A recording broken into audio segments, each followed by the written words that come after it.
Princess Zarathiel stood in the medical chamber, her hands shaking. The royal doctors had just delivered the worst news of her life. She could never have children. Not with any man from her own people, not with anyone from the Vorian Empire. "Are you certain?" she asked, her voice barely above a whisper. The head doctor bowed low. "Yes, Your Highness. The genetic tests are clear. The royal bloodline carries a condition that has grown worse with each generation. Your DNA simply cannot combine with any Vorian male to create offspring." Zarathiel felt her world crumble. As the crown princess, her duty was clear. She had to continue the royal line. She had to give her people an heir. Without that, everything her family had built for thousands of years would end with her. "There must be something," she said. "Some treatment, some cure." The doctor shook his head sadly. "We have searched every medical text. We have consulted with scientists from across the empire. There is nothing we can do." After the doctors left, Zarathiel sat alone in her chambers. She looked out at the purple sky of her homeworld. 3 moons hung in the evening sky, just like they had every night of her life. But tonight, everything felt different. Tonight, she felt like a failure. Her father, the emperor, came to see her later. He was a tall man, with silver skin that glowed faintly in the dim light. His eyes, like hers, were a deep blue that seemed to hold ancient wisdom. "The doctors told me," he said softly, sitting beside her. "I am sorry, Father. I have failed you. I have failed our people." The emperor took her hand. "You have failed no one, my daughter.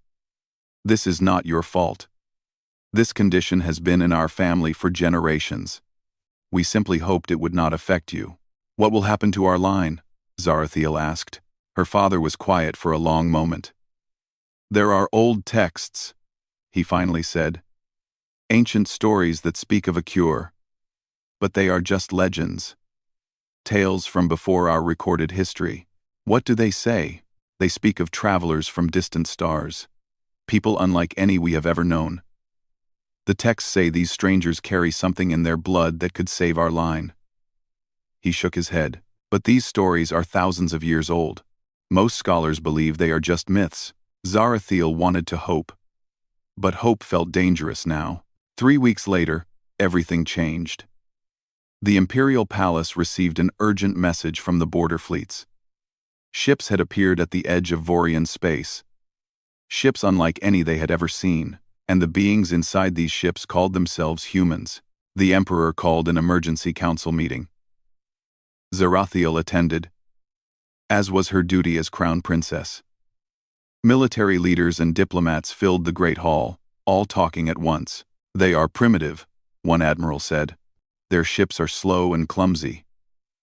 They only just discovered how to travel faster than light. Their ships are slow and to do on then. But they are peaceful," a diplomat added. "They have asked permission to enter our space. They wish to establish diplomatic relations." The emperor considered this. The Vorian Empire was vast and powerful. They had contact with dozens of alien species across the galaxy. But these humans were from a part of space they had never explored, a region beyond what they called the Rim. Something stirred in Zarathiel's memory. Beyond the Rim, those old texts her father mentioned had used those exact words. Could it be? "I say we meet with them," the emperor declared. "We will show them the might of the Vorian Empire. If they prove useful, we may consider trade agreements." The human ship arrived 1 week later. It was smaller than Vorian vessels, but it had a certain elegance to its design. The ship's name was Starbound, and it carried a crew of 32 humans. Zarathiel stood with her father in the grand receiving hall. She wore her formal robes of state, silver and purple fabric, that flowed around her like water. Her heart beat faster than normal. She did not know why she felt so nervous. The doors opened. The human delegation entered. They walked on 2 legs, like Vorians. But their skin was not silver. It was various shades of brown and tan and pale cream. They had hair on their heads in different colors: brown, black, blonde, red, Their eyes were different too. Not the uniform blue of Vorians, but brown and green and hazel. Leading them was a man who introduced himself as Captain Jake Morrison. He was tall for a human, with dark brown hair and green eyes. He bowed respectfully, though not as low as a Vorian would. "Your Imperial Majesty," Jake said in surprisingly good Vorian language. "On behalf of Earth and humanity, we thank you for receiving us." The Emperor nodded regally. "Captain Morrison, you have traveled far to reach our empire. We are curious about your people." As the formal greetings continued, Zarathiel found herself studying the humans. There was something about them. Something she could not quite identify. A feeling. An instinct. Like a part of her recognized them, though she had never seen their species before. One of the humans, a woman with red hair, stepped forward. "Your Majesty, I am Dr. Lisa Brennan, Chief Medical Officer of the Starbound. With your permission, we would like to establish medical protocols for human-Vorian interaction to ensure safety for both our peoples during this first contact." The Emperor agreed. Medical exchanges were standard for first contact situations. As the ceremony concluded, the Emperor made an announcement that surprised Zarathiel. "Princess Zarathiel will serve as your guide during your stay," he declared. "She will help you understand our culture and our empire." Zarathiel bowed her head in acceptance, though inside she felt confused. Her father rarely assigned her such tasks. He usually kept her close to the palace, preparing her for her future rule. Later, when the humans had been escorted to their quarters, Zarathiel asked her father why. He looked at her with those ancient eyes. "Call it an old man's intuition," he said. "But something tells me these humans are important. More important than we yet understand." That night, Zarathiel could not sleep. She kept thinking about the human captain, about his kind eyes and respectful manner, about the strange feeling she had when the humans entered the room. She went to the palace library and searched for those ancient texts her father had mentioned. After hours of looking, she found them. Old documents written in an archaic form of Vorian that was hard to read. One passage made her stop breathing. "When all seems lost, when the blood of kings runs thin and weak, look to the sky. From beyond the rim they will come. The Star Walkers with twin helices in their blood. They carry the key to salvation. They carry the future in their very being." Twin helices. Zarathiel knew that term from her studies. It referred to the structure of DNA, the building blocks of life itself. Could these humans be the Star Walkers of legend? Could they truly be the answer to her impossible situation? She closed the book, her hands trembling. It seemed too incredible, too impossible. But then again, the humans had appeared from beyond the rim, exactly as the prophecy said. Tomorrow, she would begin her duties as their guide. And perhaps, if she was brave enough, she would begin searching for answers to questions she barely dared to ask. The morning sun rose over the Vorian capital, painting the silver towers in shades of gold and orange. Princess Zarathiel prepared herself for the day ahead. She would spend it with the humans, showing them her world. The thought made her both nervous and strangely excited. She met Captain Jake Morrison and his crew in the palace gardens. Jake smiled when he saw her, a warm expression that made her feel welcomed. "Your Highness," he said. "Thank you for taking time to guide us. Please, call me Zarathiel when we are not in formal settings," she replied. "And it is my honor to show you our world." They walked through gardens filled with plants that Jake had never seen before. Flowers that glowed softly in the shade. Trees with silver bark that hummed when the wind touched them. Jake asked questions about everything. Genuinely curious and respectful, Dr. Lisa Brennan walked beside them, along with two other crew members named Kevin Ross and Maya Chen. They all seemed fascinated by the Vorian world. "On Earth," Jake said, "we have nothing like these singing trees. Our plants are green, not silver, and they definitely do not glow." "I would like to see Earth someday," Zarathiel said. "Your world must be very different from mine." "Different, yes," Jake agreed. "But beautiful in its own way. We have blue oceans that cover most of our planet. green forests, mountains that reach up to touch the clouds. As they walked, Zarathiel found herself relaxing. Jake was easy to talk to. He did not treat her like just a princess. He talked to her like she was a person. A friend, even. It was refreshing. Meanwhile, Dr. Brennan had been given permission to work with Vorian scientists. She went to the Imperial Research Facility with her medical equipment. The Vorian doctors welcomed her. Curious about human biology, we should run compatibility tests, Dr. Brennan suggested. Standard procedure for first contact. We need to know if our species can safely interact. If there are any diseases that might transfer between us. The head Vorian scientist, a man named Terrell, agreed. They began the tests. Blood samples. Genetic scans. Detailed analysis of DNA structures. Hours later, Dr. Brennan stared at her computer screen, unable to believe what she was seeing. She ran the tests again. Then a third time. The results were the same. "This is impossible," she whispered. Terrell looked over her shoulder at the data. His eyes went wide. "By the ancient stars," he breathed. "This cannot be." The genetic compatibility between humans and Vorians was perfect. Not just compatible, perfect. Their DNA structures matched in ways that should not be possible for two species that evolved on planets hundreds of light years apart. "We need to inform the Emperor," Terrell said, his voice shaking. "This changes everything." Back in the gardens, Zarathiel showed Jake the royal reflecting pools. They sat on a bench made of smooth white stone, watching the water shimmer in the afternoon light. "Can I ask you something personal?" Zarathiel said carefully. "Of course. On your world, how do people choose their partners? Their mates?" Jake seemed surprised by the question, but he answered honestly. "Most humans choose based on love. We spend time with someone. We get to know them. If we feel a connection, if we care deeply for them, we might decide to marry them." "Love," Zarathiel repeated the word. "Not duty? Not political arrangement?" "Some marriages are arranged," Jake admitted. "But most people want to marry someone they love. Someone who makes them happy." "Someone who makes them happy. That sounds wonderful," Zarathiel said softly. "In the Vorian Empire, royal marriages are always arranged. We marry for alliances. For political gain, love is considered a pleasant bonus, but not necessary." "That sounds lonely," Jake said. Zarathiel looked at him, surprised that he understood. "It is," she admitted. "Very lonely." They sat in comfortable silence for a moment. Then Zarathiel's communicator beeped. It was an urgent message from her father.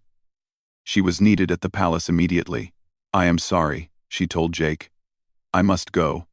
Duty calls." "I understand," Jake said. "Thank you for the tour." "It was wonderful." Zarathiel rushed back to the palace, her heart pounding. Something was wrong. She could feel it.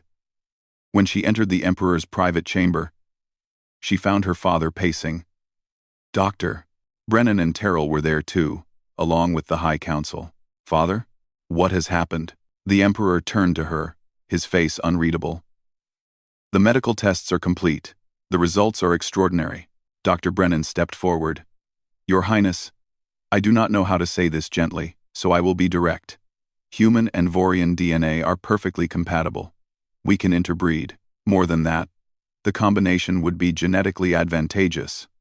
Zarathiel felt dizzy. "What does this mean?" One of the council members, an old woman named Shara, spoke up. "It means the ancient prophecies were true. The Starwalkers from beyond the rim, they are the humans." The Emperor handed Zarathiel a datapad. "Read this." It was an analysis of the genetic compatibility. The technical language was complex, but the conclusion was clear. A child born of a human and Vorian union would be healthy, strong, free from the genetic condition that plagued the royal line. "This is what the prophecy meant," the Emperor said quietly. "The humans carry the cure in their very DNA." Zarathiel's mind raced. This was impossible. It was too perfect, too convenient. And yet the science was clear. "What do we do now?" she asked. The Emperor looked old suddenly. Tired. "That is what we must decide. Do we approach the humans with this information? Do we ask them for help with something so personal? So politically complex? We cannot ask them to breed with us like animals," Shara said firmly. "That would be wrong. But if we explain the situation," another council member suggested, "if we tell them about our genetic condition, perhaps one of them would volunteer?" Dr. Brennan looked uncomfortable. "With respect, this is a decision that goes beyond my authority. I would need to contact Earth. Inform our government. This is not just medical science. This is diplomacy. Politics." "Of course," the Emperor said. "We understand. Take time to consult with your people. We will do the same." As the meeting ended, Zarathiel felt numb. She walked through the palace halls in a daze. Everything had changed in a single day. The humans, who she thought were just another alien species, might hold the key to saving her family line. But at what cost? Could she really ask one of them to marry her? To father her children? It seemed wrong. Selfish. They were strangers. They had their own lives. Their own dreams. She thought of Jake. His kind eyes. His easy smile. The way he talked to her like an equal. Could she ask him to give up his life for her duty? That night, a secret meeting was held in the palace's deepest chambers. Not everyone on the High Council was happy about the humans. A group of conservative nobles, led by a man named Korath, gathered in the shadows. "This is an abomination," Korath hissed. "The royal bloodline mixing with aliens, with primitives? It is beneath us, but the science is clear." Another noble argued. "This could save our line." "At the cost of our dignity," Korath said. "At the cost of our purity, I will not allow it." "What can you do?" someone asked. "The Emperor supports this," Korath smiled coldly. "The Emperor is old. His judgment is clouded by his love for his daughter. But there are others who see clearly. Others who will act to preserve our true Vorian heritage. Plans were made in that dark room. Plans that would change everything. Plans that would put both Zarathiel and the humans in terrible danger. But for now, Zarathiel knew nothing of these plots. She stood on her balcony, looking up at the stars. Somewhere out there was Earth, the human homeworld. A place she had never seen but suddenly felt connected to. She thought of the prophecy. The Star Walkers with twin helices. They carry the future in their very being. Could it really be true? Could these humans, these strangers from beyond the rim, really be her salvation? And more importantly, was she brave enough to find out? 2 weeks passed since the discovery. The news was kept secret while both governments decided what to do. But secrets had a way of spreading, especially in a palace filled with hundreds of servants and nobles. Jake noticed that people looked at him differently now. The Vorian guards watched him more closely. Nobles whispered when he walked past. Something had changed, though no one would tell him what. Zarathiel continued to spend time with Jake, showing him more of the Vorian culture. They visited ancient temples. They attended traditional music performances. They walked through markets where vendors sold goods from across the empire. Jake enjoyed every moment, not just because the Vorian world was fascinating, but because he enjoyed being with Zarathiel. She was smart and funny. She asked thoughtful questions about Earth and humanity. She treated him with genuine kindness. One afternoon, they sat in the palace library. Zarathiel showed Jake books written thousands of years ago. Stories of Vorian heroes and legends. "This one is my favorite," she said, opening an ancient text. "It tells the story of Princess Kira, who gave up her throne to marry a commoner she loved." "What happened to her?" Jake asked. "She lived a simple life, but she was happy. The story says she was happier than any queen who ruled before or after her." Zarathiel's voice grew soft. "I always admired her courage. To choose love over duty, to choose happiness over power. Jake looked at her carefully. Do you ever wish you could make that choice? Zarathiel met his eyes. For a moment, something passed between them, something unspoken but deeply felt. Then she looked away. It does not matter what I wish, she said quietly. I am the crown princess.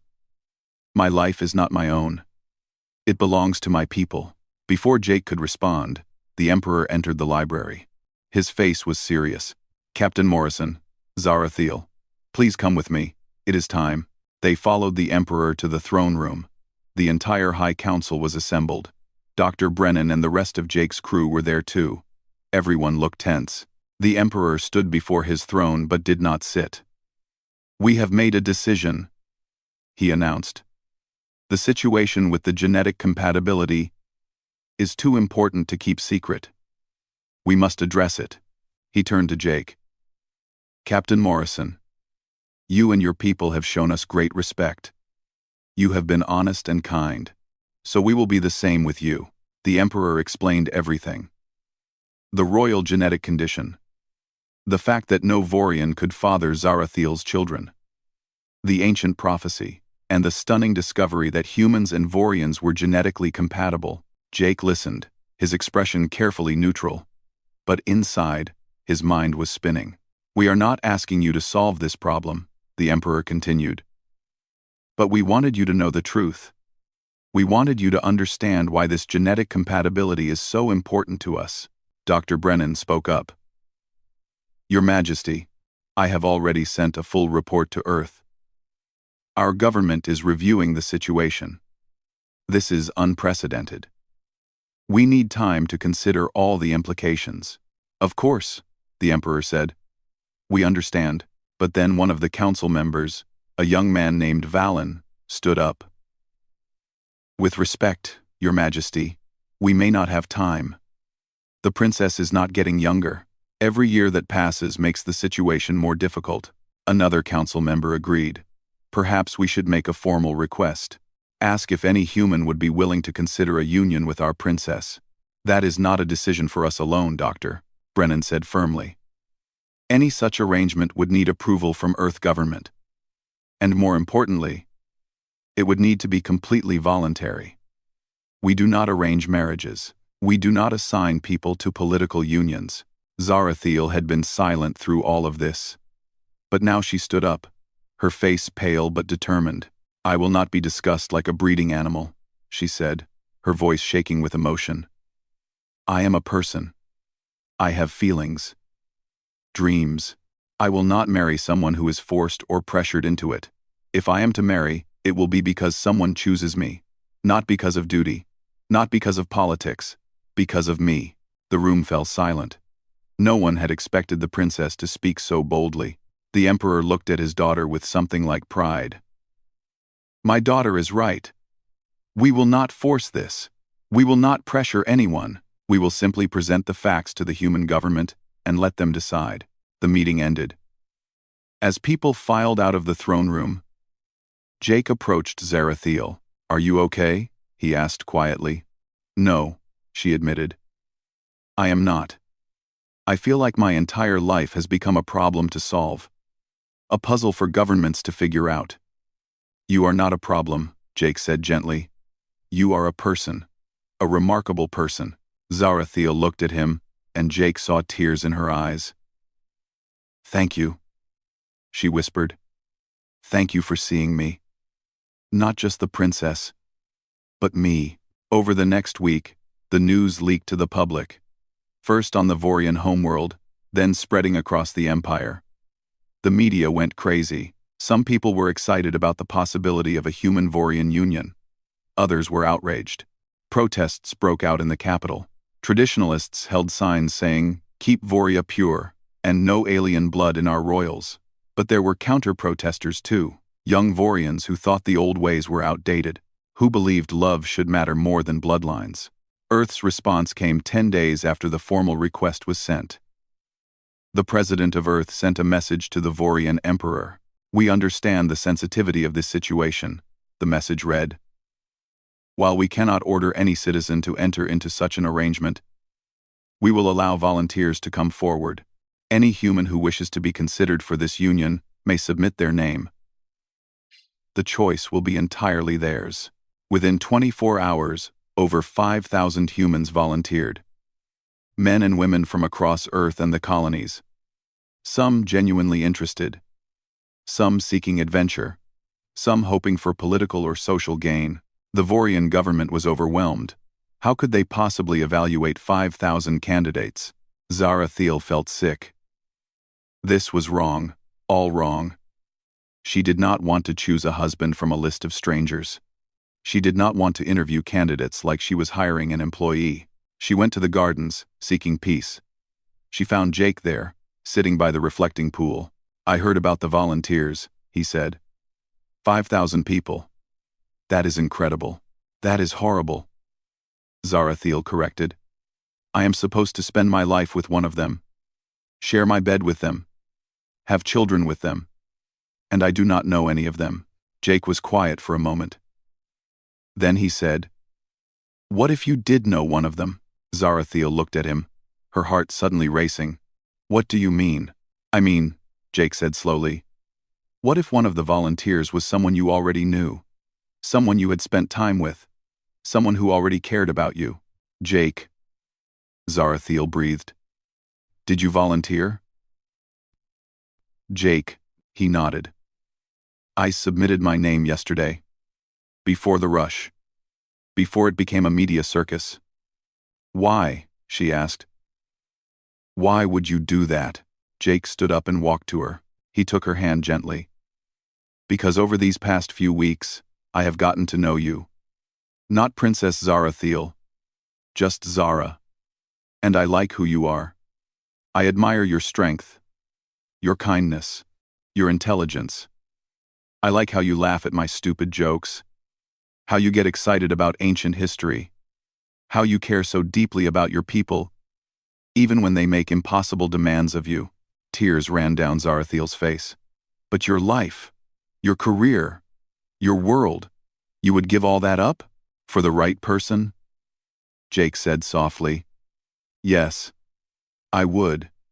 Life is not about careers or planets. It is about connections. About finding someone who makes you want to be better, who challenges you, who sees you for who you really are." "And you think I am that person for you?" Zarathiel asked.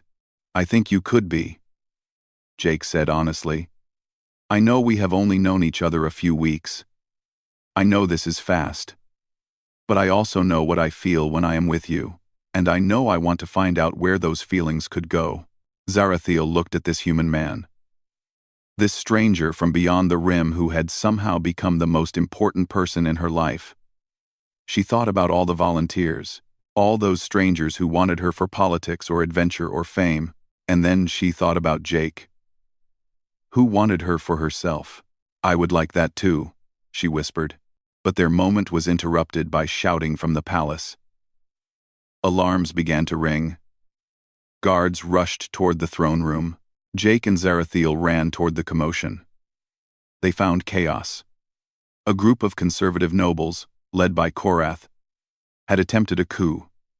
They claimed the emperor was unfit to rule, that he was betraying Vorian heritage. The coup failed quickly. The royal guard remained loyal. But the attempt showed how divided the empire had become. How dangerous this situation truly was. That night, the emperor increased security around Zarathiel and the human delegation.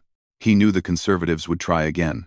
And next time, they might not be so obvious about it. The cultural exhibition was meant to be a celebration, humans and Vorians sharing their art, music, and traditions. The grand hall of the palace was decorated beautifully. Thousands of people attended, both species mixing together for the first time. Zarathiel wore a dress of deep blue that shimmered like water. Jake wore his formal Earth diplomatic uniform. They walked through the exhibition together, looking at paintings and sculptures. They listened to human musicians play instruments the Vorians had never heard before.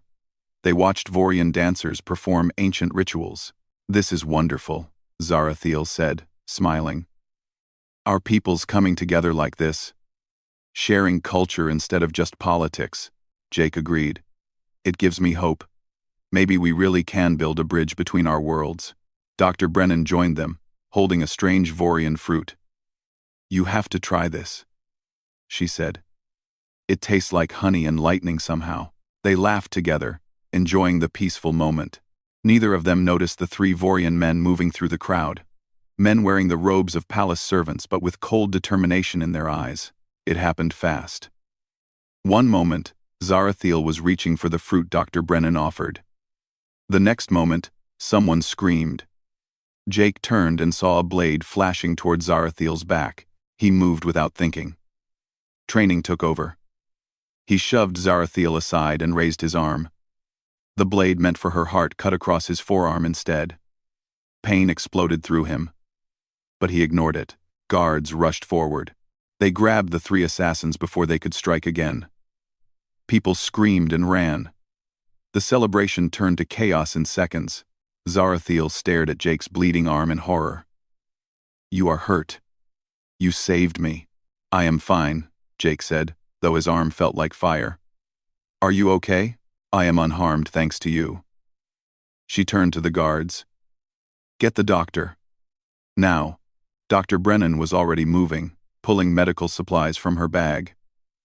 She always carried emergency supplies. A habit from her military training. She wrapped Jake's arm quickly, stopping the bleeding. The assassins were dragged away. The Emperor appeared, his face dark with rage. Take them to the detention cells. I want to know who sent them. The exhibition ended. Everyone was sent home. Zarathiel refused to leave Jake's side as Dr. Brennan treated his wound properly in the medical wing. You will have a scar, Dr. Brennan said as she sealed the wound with advanced healing gel. But you will be fine. No permanent damage. A scar is a small price, Jake said. He looked at Zarathiel. You are safe. That is what matters. Zarathiel took his hand, the one that was not injured. You could have died. Why did you do that? Because I care about you, Jake said simply. Because the thought of anything happening to you is unbearable. Tears filled Zarathiel's eyes. I care about you too. So much. I did not realize how much. Until I thought I might lose you. They looked at each other. And in that moment, everything became clear. This was not just attraction. Not just friendship. This was love. Real. Deep. Overwhelming love. Jake leaned forward and kissed her gently. Zarathiel kissed him back, her hand cupping his face tenderly. It was their first kiss, born from fear and relief. And the realization that life was too short to waste. The investigation into the assassination attempt moved quickly. The three assassins confessed under questioning. They were part of Korath's conservative faction. They had been ordered to kill both Zarathiel and Jake to prevent any union between humans and Vorians. They wanted to make it look like the humans were responsible, the Emperor told his daughter later. They hoped it would start a war, drive our peoples apart. But it had the opposite effect, Zarathiel observed. Jake risked his life to save me. Everyone saw it. Even the conservatives cannot deny what happened. The Emperor nodded.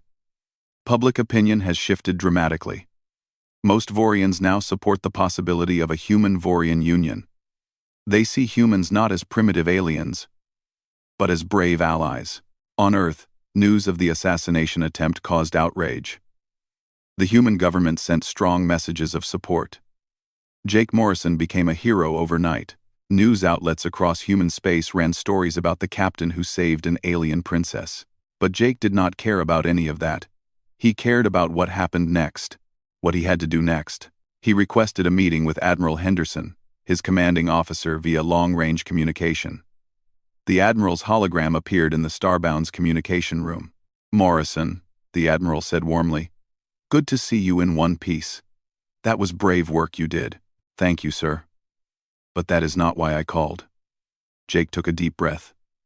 Sir, I am submitting my resignation from the space fleet. Effective immediately, the Admiral's expression changed to surprise. Resignation? Jake, you are one of our best captains. Why would you resign? Because I want to marry Princess Zarathiel, Jake said clearly. And I will not do it as Captain Morrison. Following orders. I will not marry her as a military assignment or a diplomatic duty. If I marry her, I do it as Jake Morrison, a private citizen making his own choice based on love. The Admiral was quiet for a long moment. Then he smiled slightly. You are serious about this? Completely serious, sir. And the princess? She feels the same way? Yes, sir. We have talked about it. We both want this, but we want it to be real, not some political arrangement. The Admiral nodded slowly. I understand. Your resignation is accepted. But Morrison? You are giving up a lot. Your career. Your rank. Your future in the fleet. I am gaining more than I am losing, sir, Jake said. I am gaining a life with someone I love. Someone who loves me back. That is worth more than any career. Then I wish you happiness, the Admiral said sincerely. You deserve it. You deserve it. The news of Jake's resignation spread quickly. Some people thought he was crazy, giving up everything for an alien princess. But others saw it as romantic, proof that love could cross any boundary, even species. Zarathiel was deeply moved when Jake told her what he had done.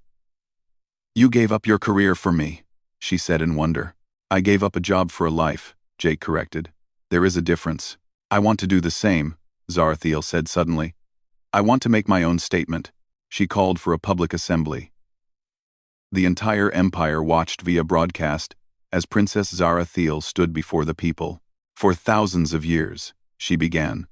The Vorian royal family has followed strict traditions, arranged marriages, political alliances, duty above all else.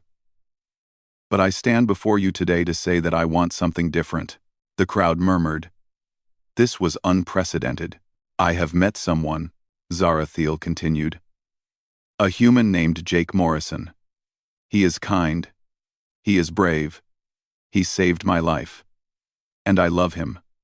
Not because he can give me children, not because it is politically convenient, but because of who he is as a person. She looked directly at the camera. I am challenging the old laws. I am demanding the right to choose my own partner based on love. Not duty. Not tradition. Love.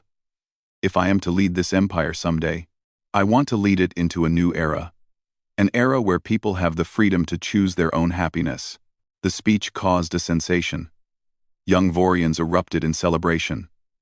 They had been waiting for this moment, waiting for someone to challenge the old ways. But the conservatives were outraged. Korath, from his prison cell, issued statements calling Zarathiel a traitor to her heritage. Other nobles demanded the emperor remove her from the line of succession. The emperor faced enormous pressure from both sides. Some wanted him to punish his daughter. Others wanted him to support her. He called a meeting of the High Council. My daughter has shown great courage, the emperor said. She has spoken truth that needed to be said. Our old ways have not served us well. They have led to genetic dead ends, to loveless marriages, to leaders who rule out of obligation rather than passion. He looked around the room at the council members. I support my daughter's right to choose. And I support Jake Morrison as her choice. He has proven himself worthy through his actions, through his sacrifice, through his genuine love for Zarathiel. Shara, the old councilwoman, stood up. I agree. The universe is changing. We must change with it, or be left behind. The princess shows us the path forward. One by one, the moderate council members voted to support Zarathiel. Only the most conservative members opposed. But they were now in the minority. New laws were drafted. Laws that allowed members of the royal family to choose their own partners. Laws that permitted unions between different species. Laws that valued love alongside duty. It would take time to implement all the changes. But the process had begun, and at the center of it all were two people who had dared to choose love over tradition. Jake and Zarathiel stood together on the palace balcony that night, looking out at the city. Protests still raged in some quarters. Celebrations in others. The empire was divided. Are you scared? Jake asked. Terrified, Zarathiel admitted. We are changing thousands of years of tradition. Many people will hate us for it, but many more will love us for it, Jake said. Sometimes the bravest thing you can do is choose happiness. Zarathiel leaned against him. Then let us be brave together. The wedding preparations took 3 months. It was not a simple affair. This was the first union between a human and a Vorian. The first royal wedding based on love, rather than political arrangement. Every detail carried symbolic weight. Zarathiel and Jake wanted the ceremony to blend both their cultures. They chose to hold it in the ancient temple of the first emperors, a sacred place that had witnessed every royal wedding for 5,000 years. But they also incorporated human traditions, exchanging rings, personal vows, music from both worlds. The day of the wedding arrived. The temple was filled with guests from across the galaxy, human diplomats, Vorian nobles, representatives from dozens of alien species. Everyone wanted to witness this historic moment. Jake stood at the altar in a blend of human and Vorian formal wear, a black suit jacket over silver robes. His hands were steady, but his heart raced. In just minutes, he would marry the woman he loved. Music began. The ancient Vorian wedding song, played on instruments older than human civilization. Then, blending with it, a human orchestra playing a classical piece from Earth. Zarathiel appeared at the entrance. She wore a dress that seemed to glow from within, silver and white fabric that moved like liquid light. In her hair, she wore both a Vorian crown and flowers from Earth, a bridge between worlds. She walked down the aisle alone. No one gave her away. This was her choice, her decision. She walked to Jake on her own power, as an equal. When she reached him, Jake could not speak for a moment. She was so beautiful it hurt to look at her. The ceremony was conducted by both a Vorian priest and a human officiant.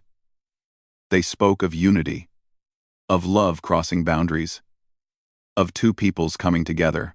Then came the vows.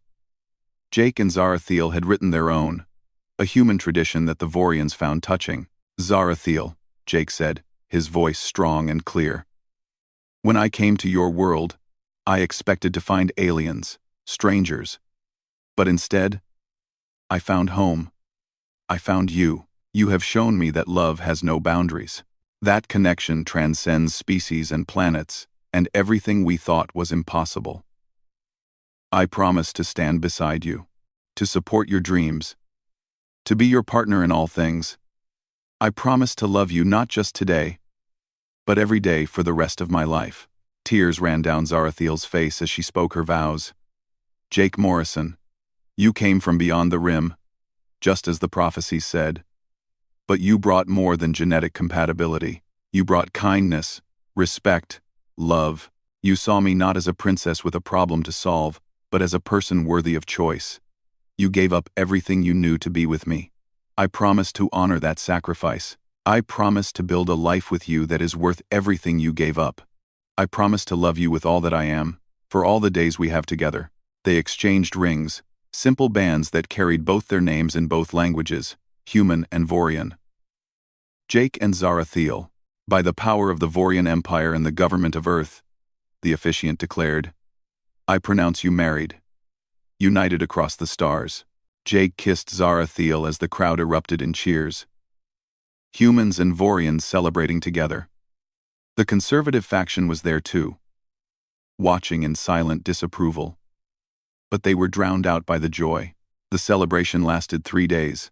Dancing, feasting, music, people from both worlds mixing freely, learning about each other. Friendships formed, connections made. This was more than a wedding. It was the beginning of a new era. On the third night, Zarathiel and Jake finally had a moment alone. They stood on the balcony of their new home, a beautiful residence that combined human comfort with Vorian elegance. How do you feel? Jake asked, holding her close. Happy, Zarathiel said simply. For the first time in my life, I am exactly where I want to be. Me too, Jake agreed. Though I have to admit, I am a bit nervous about what comes next. The heir, Zarathiel said softly. The whole reason we were brought together. No, Jake corrected gently. We were brought together by fate, maybe. By prophecy. But we chose each other. What comes next is not about duty. It is about us building a family because we want to. Zarathiel smiled. You are right.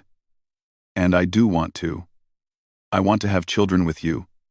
Not because the Empire demands it, but because I want to see what our love creates. 6 months later, Dr. Brennan confirmed what they already suspected. Zarathiel was pregnant. The news spread across both civilizations instantly. The first human Vorian child. A bridge between species, the pregnancy was closely monitored. Dr. Brennan and the Vorian doctors worked together, combining their medical knowledge. They were cautious. This had never been done before. They did not know what to expect, but as the months passed, everything appeared normal. Better than normal. Actually, Zarathiel was healthier than Vorian women typically were during pregnancy. The child was strong, growing perfectly. The birth happened on a warm spring day. Jake held Zarathiel's hand as she brought their daughter into the world. When the baby cried, it was the most beautiful sound he had ever heard.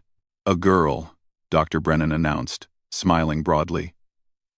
They named her Kira, after Jake's mother. Kira Thiel in the Vorian tradition. She had Jake's green eyes and Zarathiel's silver skin. She had human hands and Vorian markings. She was beautiful. Perfect. A symbol of everything their union represented. The Emperor wept when he first held his granddaughter. The line continues, he said in wonder.